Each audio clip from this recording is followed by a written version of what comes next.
কোনো গ্যাসই পাওয়া যাচ্ছে না, এই কারণে দোকান বন্ধ রাখতে হয়েছে ভাই।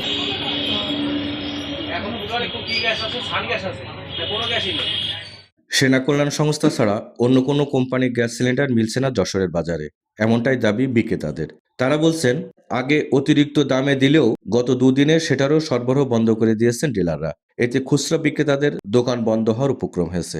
মাঝে পড়ে ভোগান্তি পোহাচ্ছেন গ্রাহকরা। সরকার নির্ধারিত দামের চেয়েও অতিরিক্ত 2 থেকে 400 টাকা বেশি দিয়েও কাঙ্ক্ষিত সিলিন্ডার মেলাতে পারছেন না তারা।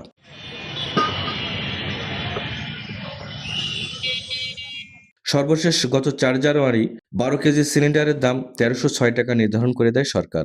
এর আগে নভেম্বর মাসে সিলিন্ডার প্রতি দাম ছিল 1215 টাকা, আর ডিসেম্বরে তা নির্ধারণ করা হয়েছিল 1253 টাকা। অর্থাৎ 3 মাসের ব্যবধানে সিলিন্ডার প্রতি দাম বাড়ানো হয়েছে 91 টাকা। এক পর্যায়ে 8 জানুয়ারি 12 কেজির গ্যাস সিলিন্ডার বিক্রি বন্ধ ঘোষণা করে ব্যবসায়ী সমিতি। অবশ্য ওই রাতেই সে ঘোষণা থেকে সরে আসেন তারা। তবে বাজারে এর কোনো প্রভাবই পড়েনি বলে দাবি খোদ ব্যবসায়ীদেরই। ঢাকায় মিটিং হয়েছে, মিটিং এ নাকি হলো একটা সমঝোতার ভিতরে আইছে, কিন্তু সমঝোতার ভিতরে আসার পরে এখন একটু আরো বেশি হয়েছে। এখন তো কোনো কোম্পানি মালই দিচ্ছে না, শুধুমাত্র সেনা কোম্পানি করা মাল দিচ্ছে, তা অল্প 20টা মাল দিচ্ছে, 20টা দিচ্ছে মাল। সরকার এই জানুয়ারি মাসে গ্যাসের রেট করেছে 1306 টাকা, কিন্তু কোনো কোম্পানিতে তা কোনো গ্যাস নেই, কোনো প্ল্যান্টে কোনো গ্যাস নেই। আগে 2-1টা কোম্পানি গ্যাস দিচ্ছিল, এখন তাও কোনো গ্যাসই পাওয়া যাচ্ছে না, এই কারণে দোকান বন্ধ রাখতে হয়েছে ভাই। ডিসেম্বর মাসের মাঝামাঝি সময় থেকেই বেশিরভাগ ডিলাররা গ্যাস সিলিন্ডারের সরবরাহ কমিয়ে দেয়। গত দুদিনে যা একেবারেই বন্ধ হয়ে গেছে, কেবলমাত্র সেনা কল্যাণ সংস্থা ছাড়া। বিক্রেতাদের দাবি দ্রুত দামের সমন্বয় না হলে 2-1 দিনের মধ্যে গ্যাস শূন্য হয়ে পড়বে বাজার। আগে যা মাল ছিল এখন কোনো মালই নেই। এখন আগে আপনার দোকান তো খোলা রাখিলাম, এখন টাকা দিলেও সে মাল পাচ্ছে না। দেখেন আপনি দোকান বন্ধ, এখন না খুললে নয়, তা দোকান আমরা খুলে বসে রয়েছি। অলরেডি তো অনেক ব্র্যান্ড আসছে না, 1-2টা ব্র্যান্ড ছাড়া কোনো মাল এখন একেবারে দিচ্ছে না।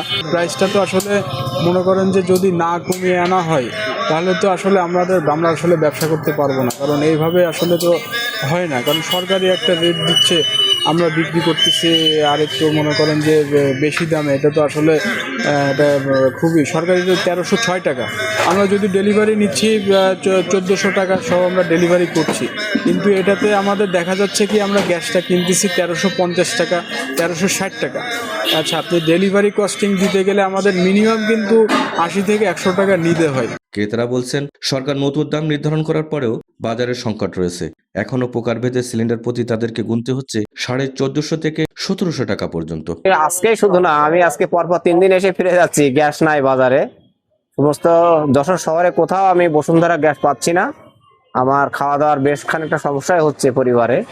আমি চাচ্ছি যে সরকারের ঊর্ধ্বতন কর্মকর্তা যারা এর সাথে সংশ্লিষ্ট, তারা গুরুত্বের সাথে বিষয়টা নিয়ে যেন দ্রুত সমাধান করেন এবং জনগণের যে কষ্ট সেটা লাঘব করেন।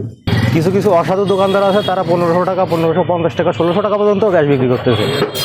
এই জন্যে আমাদের দাবি যে প্রশাসন যাতে এই ব্যবস্থাটা নেই, এদের একটু আইনের আওতায় আনা হোক। জেলায় প্রতি মাসে 50,000 পিস গ্যাস সিলিন্ডারের চাহিদা থাকলেও সরবরাহ নামছে শূন্যের কোঠায়। মাসখানেক ধরে টুকটাক সমস্যা চলছিল, যে আমরা টুকটাক গ্যাস পাচ্ছিলাম, ভোক্তাদের দিতে পারছিলাম, কিন্তু গত 2 দিন আগে ঢাকাতে একটা মিটিং হয়েছে গ্যাসের এই ব্যাপার নিয়ে। তারপরে মিটিং এ হওয়ার পরে এখন আমরা মোটেই পাচ্ছি না। মূলত মেইন যশোর ডিস্ট্রিক্টে প্রতি মাসে 50,000 গ্যাস সিলিন্ডার প্রয়োজন, সেখানে আমরা অল্প অল্প করে পাইলেও 1000-10 করে পাচ্ছিলাম। এখন মোটামুটি প্রতিনিয়ত যে প্রয়োজন তা তো পাচ্ছি না, আরো বরঞ্চ দোকান বন্ধ রাখার উপক্রম হয়েছে। অলরেডি আমার 2 শাটার, 4 শাটারে 2 শাটার বন্ধ করে রাখছি। যশোরে এলপিজি গ্যাস সিলিন্ডার ব্যবসার সাথে প্রায় 5000 মানুষ জড়িত। সুবর্ণভূমি ডেস্ক, যশোর।